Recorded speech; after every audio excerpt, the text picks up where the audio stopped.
अक्षर पुरुषोत्तम महाराज नीजे, गुरुहरि शास्त्री जी महाराज नीजे, गुरुहरि योगी जी महाराज नीजे, गुरुहरि हरिप्रसाद स्वामी जी महाराज नीजे, प्रगट गुरुहरि प्रबोध स्वामी जी महाराज नीजे, हरि प्रबोधम परिवारनी जय जय जय, दासना दास थवानी जय जय जय।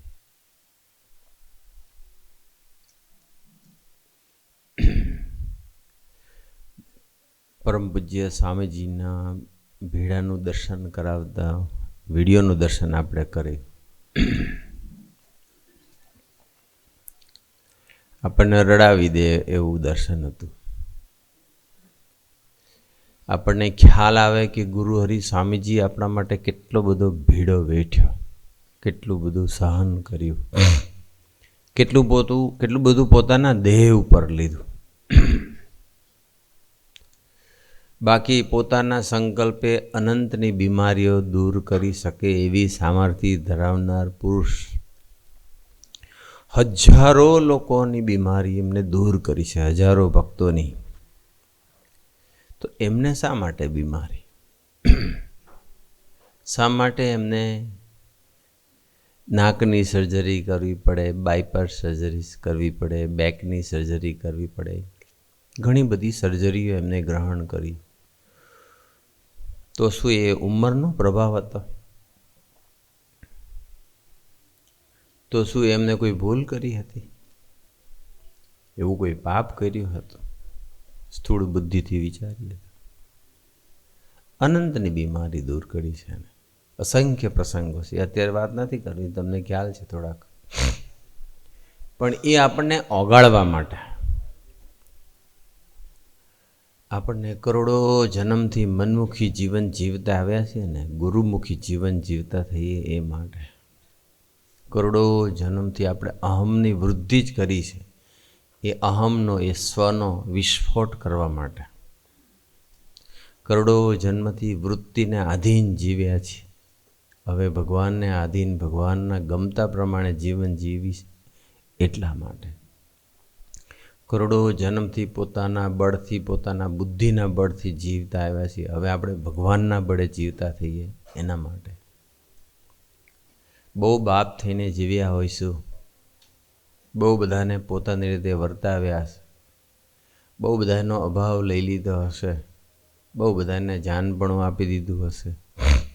હવે દાસના દાસ થઈએ એ માટે આપણા એ અહમને ઓગાળવા માટે એને ભીડો વેઠ્યો છે બસ।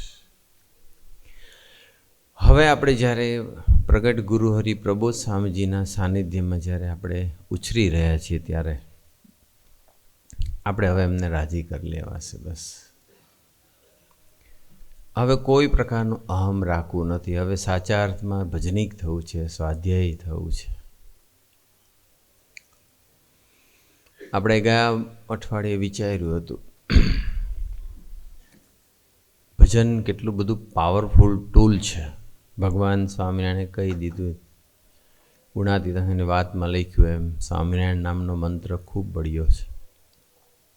આપણે હવે ભજનને ઉપાયભૂત કરીએ। પ્રોબ્લેમ્સ આવે જીવનમાં, શરીર છે, દેહમાં નાના મોટા રોગ આવે, કરોડો જન્મથી ન કરવાનું કર્યું છે એને લઈને પ્રારબ્ધ ઊભું થઈ ગયું હોય એટલે વ્યવહારિક પ્રશ્નો આવે, કૌટુંબિક પ્રશ્નો આવે, માનસિક પ્રશ્નો આવે અને અંતરના બી પ્રશ્નો આવે, કારણ કે વૃત્તિને સ્વભાવ એટલે કે વાસનાને સ્વભાવ જ વધાર્યા છે એટલે ભગવાન કાઢતા હોય એના બી પ્રશ્નો આવવાના છે।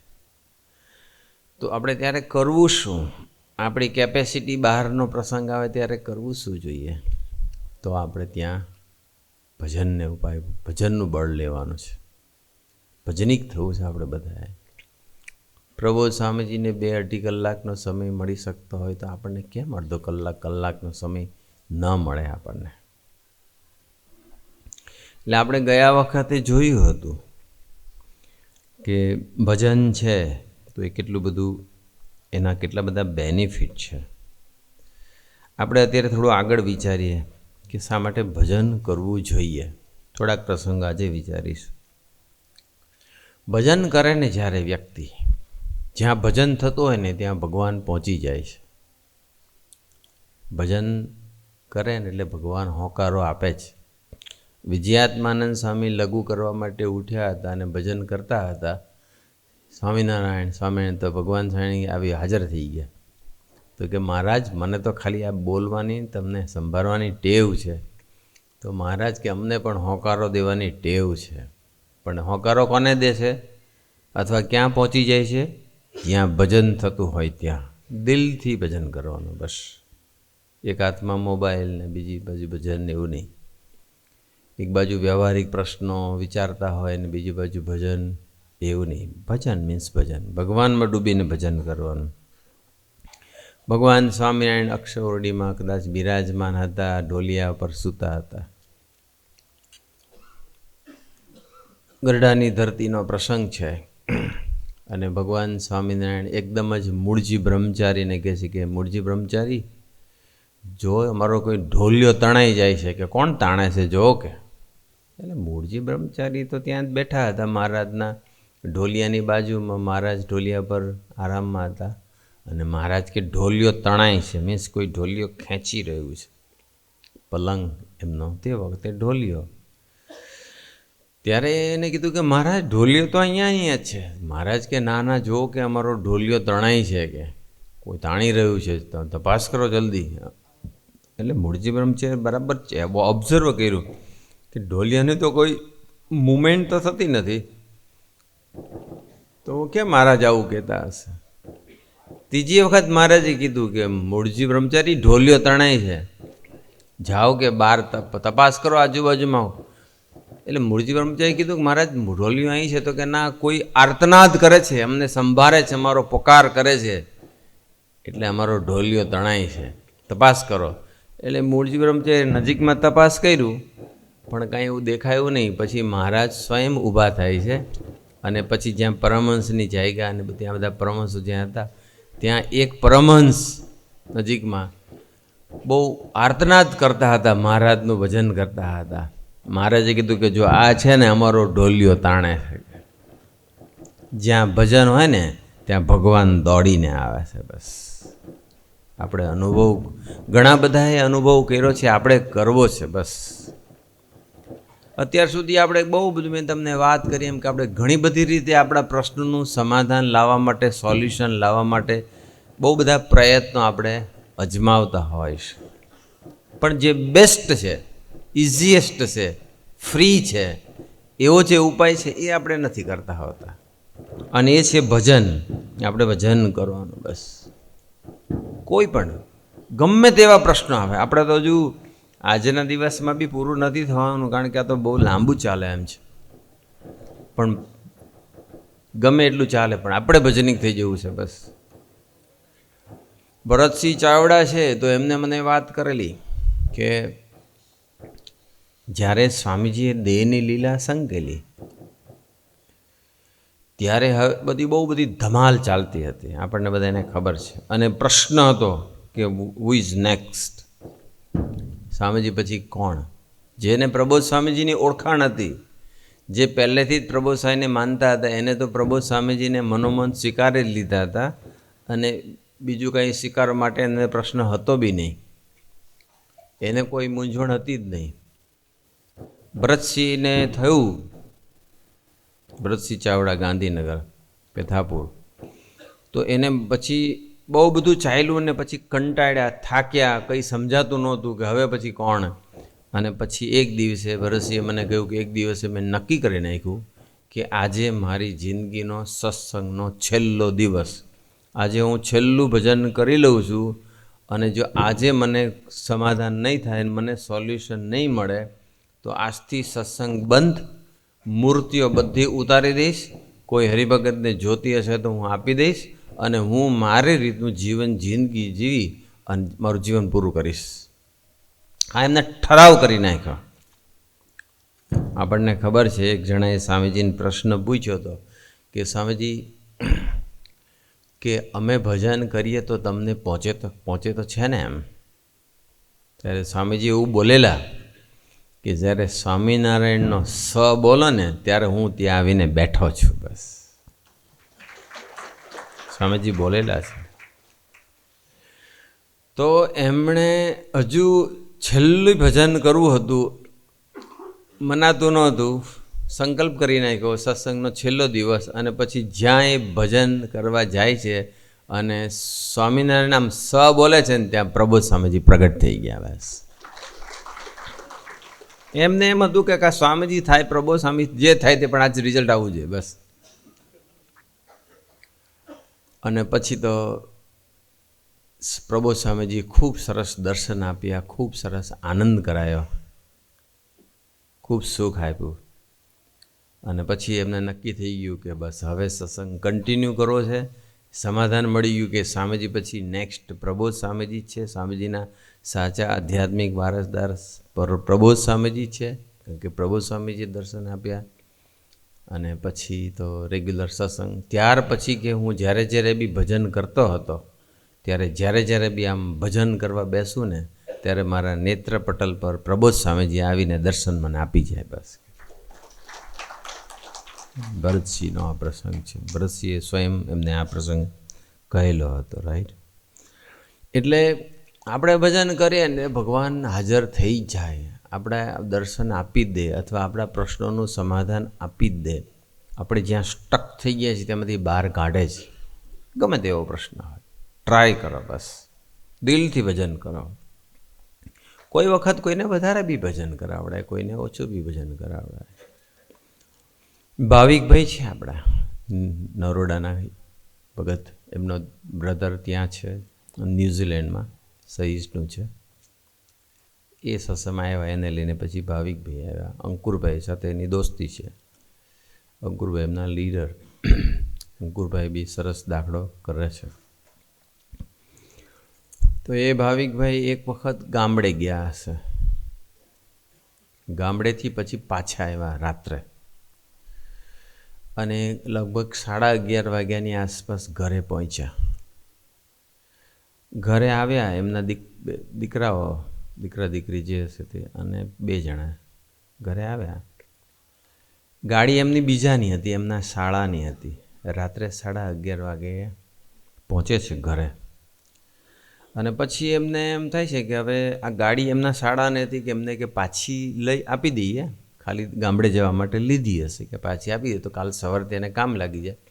એટલે દીકરો જે કંઈ કરે છે એને કહી દીધું કે તમે અહીં રહો, અમે ગાડી મૂકીને આવે છીએ 10 જ મિનિટની અંદર. નજીક હતું, બહુ કંઈ દૂર નહોતું. 10 મિનિટમાં આવે છે, અને તમે ઘર ખુલ્લું રાખજો, અમે આવીએ જ છીએ, તમે બેસજો. એટલે કે સારું. અને પછી ગાડી આપવા માટે જાય છે એમના શાળાને. ત્યાં 10 મિનિટમાં આવવાનું નક્કી કર્યું હોય છે, પણ સમહાવ ત્યાં બેઠા હશે, વાતો કરી હશે, કોઈ કામ આવી ગયું હશે, કલાક ઉપર થઈ ગયો. 11:30 તો ગામડેથી આવ્યા, અને પેલા લોકો થાક્યા હોય, છોકરા છોકરી ઊંઘ આવતી હોય, રાહ જોઈ ન આવ્યા. પછી એ લોકોએ બંધ કરી દીધો દરવાજો, અંદરથી લોક કરી દીધો. આગળ જાળી હોય લોખંડની, એ બંધ કરી, અને પછી લાકડાનો જે અંદરનો દરવાજો એને અંદરથી લોક સ્ટોપરને બધું મારી દીધું. કલાક સવા કલાક પછી જ્યારે ભાવિકભાઈ પાછા આવે છે ત્યારે નોક કરે છે, ખખડાવે છે બહારનું. પણ એમ દીકરી કાવ્યા અને જે કંઈ હશે એના કિડ્સ, એ લોકો ખોલતા નથી, કારણ કે એ લોકો તો થાક્યા પાક્યા હતા અને રાહ જોઈને પછી સૂઈ ગયા હતા. સૂઈ ગયાને વાંધો નહોતો, પણ બહારનું બંધ હતું.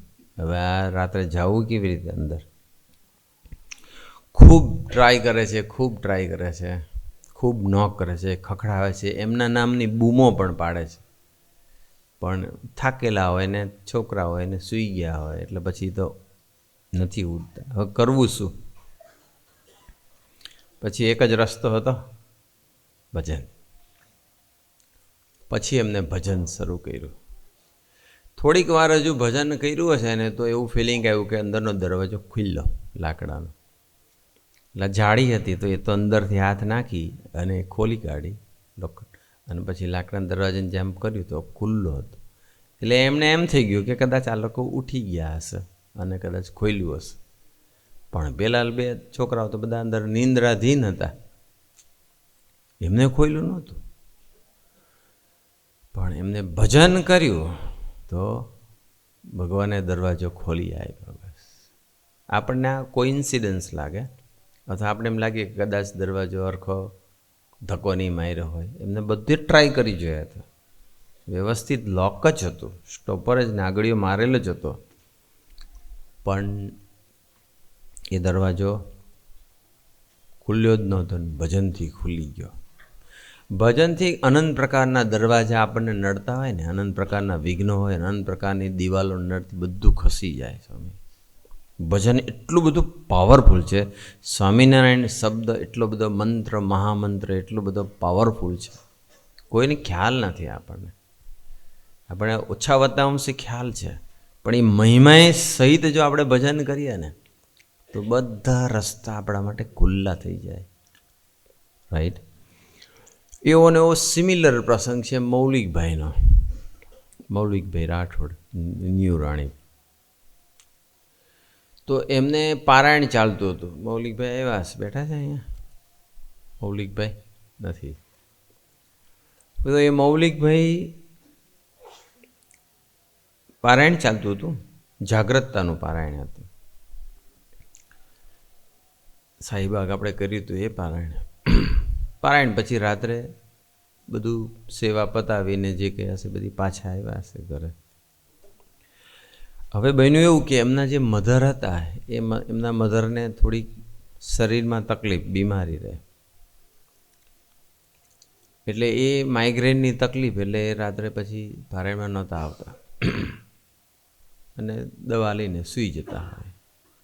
જનરલી એ લોકો, મૌલિકભાઈને એમના વાઈફ, એ લોકો ચાવી લઈને આવતા હોય, પણ તે દિવસે કદાચ ચાવી રહી ગઈ હતી લાવવાની, અને ઘરનો દરવાજો અંદરથી બંધ થઈ ગયેલો હતો. કારણ કે રૂટીન પ્રમાણે મોડું થાય એટલે બહાર સૂઈ જાય મધર. પછી એ લોકો પાછા આવ્યા, રાત્રે મોડું થયું હતું, બધું સેવા પતાવીને કદાચ આવ્યા હતા 11:30 12 વાગી ગયા હતા, 12 12:30 જેવું થઈ ગયું હતું. અને તપાસ કરી તો લોક. સિમિલર પ્રસંગ છે, ભાવિકભાઈ જેવો જ પ્રસંગ છે. પછી નોક કર્યું, બૂમો પાડી, એમને પણ એવું જ કર્યું, બેલ મારી, ખખડાયું, ઘણું બધું કર્યું, પણ કોઈ પણ સંજોગોમાં એ ઉઠ્યા નહીં. હવે કરવું શું? રાત્રિના 12 12:30 પછી કેવું કોને? અને બીજાને કહીએ તો કરે બી શું? એટલે ત્યાં કંઈક દાદર જેવું હશે કોઈ, ત્યાં જઈને બેસી ગયા અને પછી એ લોકોએ ભજન કર્યું. અડધો કલાક ભજન કર્યું 2 જણાએ. અને અડધો કલાક પછી જ્યારે ટ્રાય કરે છે તો દરવાજો ખુલી ગયો હતો. એટલે પહેલાં એમને પણ એવું થયું કે મમ્મી ઉઠી ગયા છે અને દરવાજો ખોલ્યો છે, પણ અંદર જઈને જોયો તો મમ્મી તો એ પણ નિંદ્રાધીન જ હતી. એટલે પછી તો અંદર મનાઈ ગયું કે પ્રબોધ સ્વામીજીએ જ, એટલે એને પછી પ્રાર્થના બી કરી. એમના વાઈફને એવો સંકલ્પ બી ઉઠી ગયો, એ બોલી બી ગયા કે હે પ્રભુ સ્વામી, અમને હવે કાલથી શું પારાયણ એટેન્ડ નથી કરવા દેવું. મૌલિકભાઈ બોલ્યા કે બધું સાંભળ્યું હશે એટલે બોલ્યા હશે કે અક્ષર બ્રહ્મનું નિર્ગુણ સ્વરૂપ તો બધે જ છે, હેન્ડલમાં પણ અક્ષર બ્રહ્મ જ છે, તો એ ધારે તો ખોલી કાઢે. એમ એ તો પાછું ભગવાને આપેલું જ્ઞાનનો ઉપયોગ પોતાના કામમાં પણ કેવો સરસ કરે બધા. એવું બોલ્યા હશે. એટલે પ્રાર્થના સહિત ભજન કર્યું તો ખુલી ગયો. અને પછી તો મમ્મી તો સૂતા હતા. 3 વાગ્યાની આસપાસ મમ્મી જાગીને આ લોકોને જોયા કે આ લોકો આવી ગયા કેવી રીતે. પછી પ્રશ્ન પૂછ્યો કે તમે ખોલ્યો કેવી રીતે દરવાજો? અમે તો લોક કર્યો હતો, મેં તો ખોલ્યો નથી. એટલે નિષ્ઠા હોય ને, અનુભવ હોય ને, મહિમાનો ખ્યાલ હોય મંત્રના, એટલે મૌલિકભાઈએ તરત જ કીધું પ્રભુ સ્વામીએ ખોલ્યો. અને હકીકત એવું જ છે, એમણે જ ખોલ્યો દરવાજો. એટલે એટલો બધો આવા અલગ અલગ અલગ અલગ કેટલા બધા પ્રસંગો છે, ઢગલાબંધ પ્રસંગો છે. વધુ એક પ્રસંગ આપણે વિચારીએ. બ્રજેશભાઈ મણિનગર ઘોડાસર, બન્યું એવું કે એમણે આશાપુરીમાં એમનું મકાન લીધું હતું. અને હજુ સ્વામીજી ત્યાં પધારેલા નહોતા. 2018માં છેલ્લે સ્વામીજી મધ્ય સિટીમાં વિચરણ હતું. અગમ નિગમમાં સ્વામીજીની થાળ હતા રાજુભાઈને ત્યાં. એટલે એમ હતું કે અહીંયા પધારે તો સારું, પણ સમહાવ ત્યારે શક્ય બન્યું નહીં. સ્વામીજીની પધરામણી એમના એ નવા ઘરમાં થઈ નહીં. અને 2019 પછી તો પ્રભુ સ્વામીજી પધારેલા નથી. પછી કોરોના અને પછી 21માં તો દેહની લીલા સંકલી દીધી. સંકલ્પ અધૂરો રહ્યો. એટલે થયું કે ચાલો જેવી મહારાજની ઈચ્છા, ભજન કરવું અને કરતા હરતા માનવા. ગુણાતીતાનંદ સ્વામી લખ્યું છે, અંતરમાં ટાઢું રહ્યા કરે અને ધગી ન જાય એના 2 ઉપાય છે. બંને ઉપાય આપણે પેરેલલ ચલાવવાના, અપનાવવાના. એક તો ભગવાનનું ભજન કરવું અને ભગવાનને સર્વ કરતા સમજવા. એમાં સુખ આવે તો સુખ ભોગવી લેવું અને દુઃખ આવે તો દુઃખ ભોગવી લેવું. દાસના દુશ્મન હરિ કેદી હોય નહીં, જેમ કરશે તેમ જ સુખ જ થશે. ઇટ મીન્સ કે દુઃખ આવે ને દુઃખ ભોગવી લેશો તો અલ્ટિમેટલી તમને રિઝલ્ટ તો સુખનું જ મળવાનું છે. દાસના દુશ્મન હરિ કેદી હોય નહીં, જેમ કરશે તેમ સુખ જ થશે. એટલે ઘણી વખત કેવું છે કે આપણે ભજન કરીએ તો આપણી રીતનું રિઝલ્ટ લાવવા માટે જ કરતા હોય, અને એવું જો ના થાય તો પાછું વિચારમાં જતા રહીએ. ભજન કર્યું તો કેમ ના આવ્યું? તો ભગવાનને બીજું સુખ આપવું છે, આ દુઃખ આપીને બીજું સુખ આપવું છે. એટલે સમટાઈમ્સ ડિલે બી કરે, અથવા આપણે થોડુંક ભજન કરીએ ને સામાન્ય અને કામ પતી જાય ને તો આપણને એમ ના થાય કે ભગવાને કર્યું છે. આપણને એમ થાય કે થઈ ગયું, તો ભજન તો ખાલી એમ સ્ટાર્ટ કર્યું થઈ ગયું. ભજનથી થયું છે, ભગવાનથી થયું છે એવું ના મનાય. કંઈ કોઇન્સિડન્સ માની લે કે પોતાનો એફર્ટ કે પોતાની બુદ્ધિ કે પોતાનો આઈડિયા, પોતાની શક્તિ, એને આપણે પછી વચમાં લાવી દઈએ. એટલે વધારે ભજન કરાવડાવે ભગવાન. વધારે ભજન કરીએ ને, જેટલું વધારે ભજન થાય ને એટલું તારે લઈને હું એ પાક્કું થતું જાય. ઓછા ભજનમાં એ પાક્કું નહીં થાય. વધારે ભજન કરીશું તો દ્રઢ થશે કે આ બધું કર્યું છે એણે જ કર્યું છે. એટલે આપણે બધાએ ભજન ખૂબ કરવું જોઈએ. અને ભજન કરીએ તો કે ન સ્વામી, એ જે વાઇબ્રેશન છે ને, એ વાઇબ્રેશન કેટલા પાવરફુલ છે. બ્રજેશભાઈને લોકોને પછી બન્યું એવું કે પછી તો 2022માં ગુરુહરિ સંતો બધા એવડી આવ્યા, અને 22માં પછી વિચરણ સ્ટાર્ટ કર્યું. જુલાઈ મહિનામાં અમદાવાદનું વિચરણ હતું. દરેકે 5 ઝોનમાં પ્રભુ સ્વામીજીની પધરામણીને બધું ગોઠવેલું હતું. 6 જુલાઈ 2022ના દિવસે મધ્ય સિટીનો વારો હતો. મધ્ય સિટીમાં વિચરણ ચાલતું હતું, અને ત્યારે બપોરના થાળ જયમીનભાઈના ઘરે હતા. અને આરામ પછી ત્યારે નક્કી થયું હતું કે બ્રજેશભાઈને ત્યાં કરીએ, કારણ કે બ્રજેશભાઈના ઘરે સ્વામીજી નહોતા પધાર્યા, પ્રબોધ સ્વામીજી. એટલે સંકલ્પ પૂરો થઈ જાય, ફાઇનલ થઈ ગયું બધું. હવે બન્યું એવું કે એ દિવસે સવારે ટોરેન્ટમાંથી મેસેજ આવ્યો કે આજે બપોરે કંઈક 10 થી 4 સુધી પાવર કટ છે, પાવર નથી. અને પ્રભુનો આરામ બપોરનો હતો, તો કેવી રીતે પછી આરામ કરી શકે? એટલે પછી બ્રજેશભાઈએ ફોન કર્યો ટોરેન્ટવાળાને કે તમે આ મેસેજ મોકલ્યો તો તમે વહેલા તો જણાવો, અમને પ્લાનિંગ કરતા ફાવે. એટલે એ લોકોએ કીધું કે 2 દિવસ પહેલાં મોકલેલ છે, તમે ચેક કરી લો. 2 દિવસ પહેલાં એને મોકલેલો હતો પણ સ્કીપ થઈ ગયું છે વાંચવાનું. એટલે હવે ટોરેન્ટવાળાનો તો કોઈ વાંક નથી, કંઈક મેન્ટેનન્સ આવ્યું હશે, કંઈ પણ રિપેરિંગ, તો એટલે એ લોકોએ પછી એડવાન્સમાં કહી દીધું. એટલે હવે તો શું કરવું? પછી યશભાઈના ભાઈ શુભમભાઈ ત્યારે હતા હાજર. એટલે એને કીધું કે એક કામ કરીએ, આપણે જનરેટર લઈ લો હવે, કારણ કે આ ચાન્સ ફરી ક્યારે મળે નક્કી નથી. તો જનરેટર લઈ લો, અને જનરેટરથી પછી રૂમમાં એસી, જુલાઈ મહિનો હતો એટલે ગરમીને બધું હોય, એટલે કે એસી, ફેન, લાઇટ બધું માટે જનરેટર મૂકી દેવાય.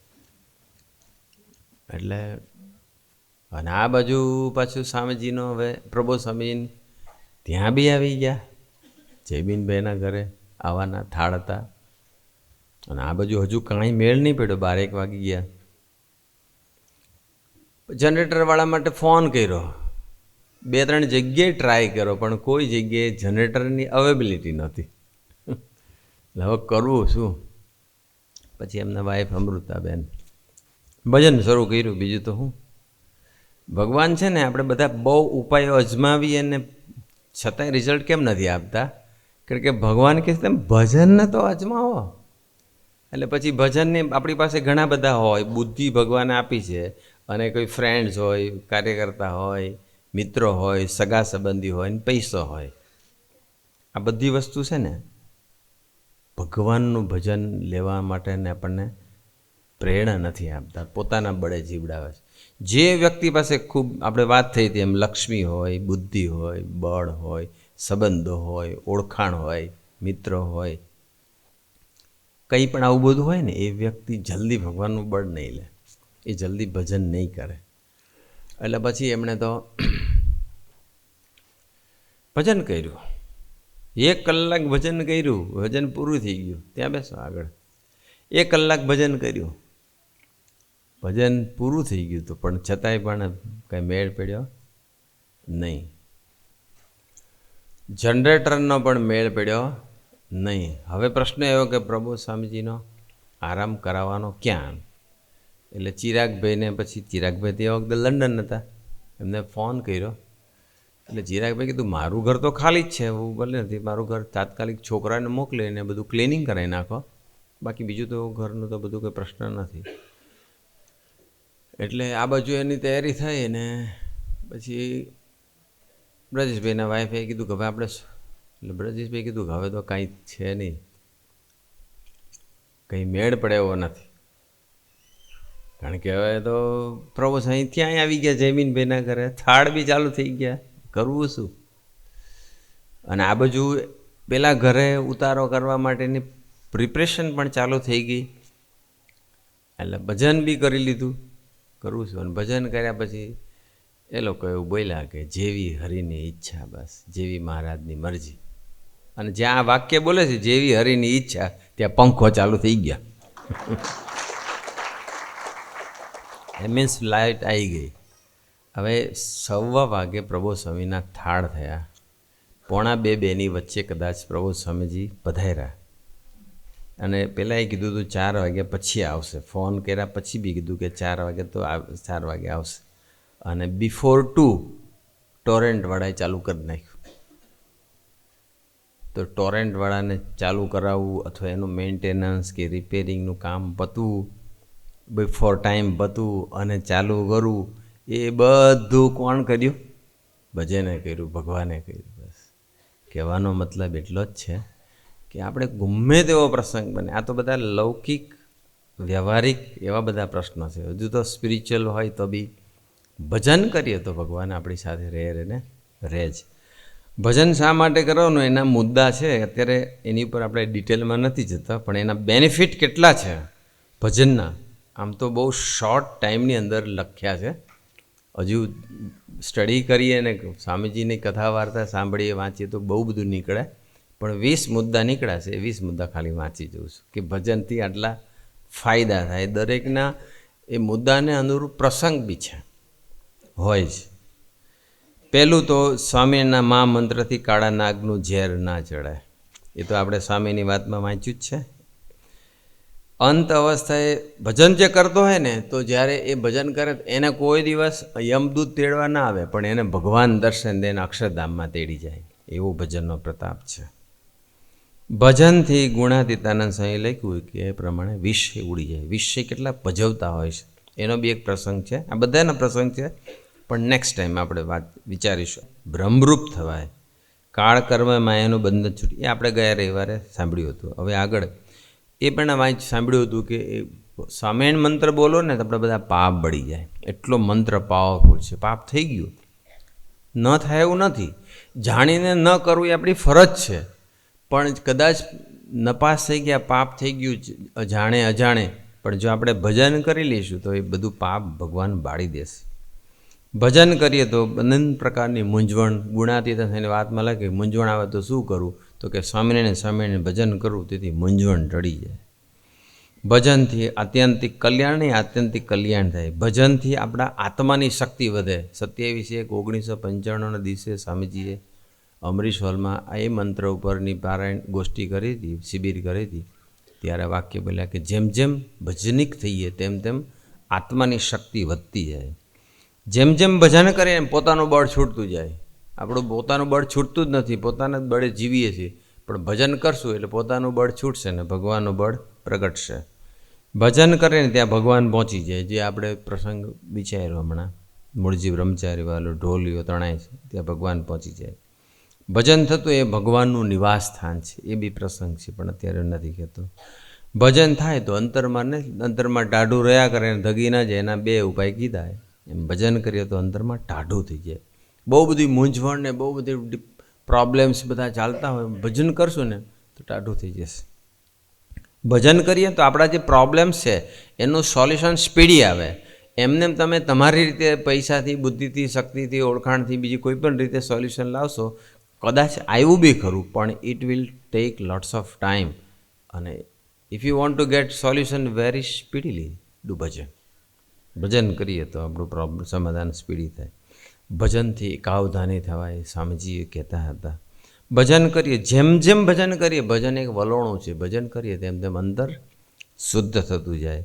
ભજનથી આપણને અક્ષરબ્રહ્મનું જે ઐશ્વર્ય છે, મીન્સ કે એ પોતાનું ઐશ્વર્ય વાપરીને આપણું કામ કરે. આ બારણા ખુલ્લી જવાની બધું એમને એમ થતું હશે, એ અક્ષરબ્રહ્મ આવીને કામ કરી જાય. ઐશ્વર્ય રાઈટ. 2 જણના એવા પ્રસંગો છે કે આપણે જોયું કે આ બધું ઘણું છે. આપણે ધીમે ધીમે હજુ ઘણું આપણે મનન ચિંતન કરીશું. ભજનથી હળવા ફૂલ થવાય, ભજનથી દાસત્વ પ્રગટે. અને ભગવાનને, પ્રભુ સ્વામીજીનું વાક્ય કે ભગવાનને હરાવવા હોય ને તો ભજનથી ભગવાન હારી જાય કે બસ. આવા ઘણા ફાયદા છે. અત્યારે આટલું શોર્ટમાં કહ્યું. આજના શુભ ને મંગલકારી દિવસે ગુરુ હરિ આપણને સૌને એ જેવું ભજનિક બન્યા છે, ભજનિક છે, એવા ને એવા આપણને પણ ભજનિક બનાવે. એ માટે એમના ચરણોમાં અંતરની પ્રાર્થના. સજાનંદ સ્વામી મહારાજની.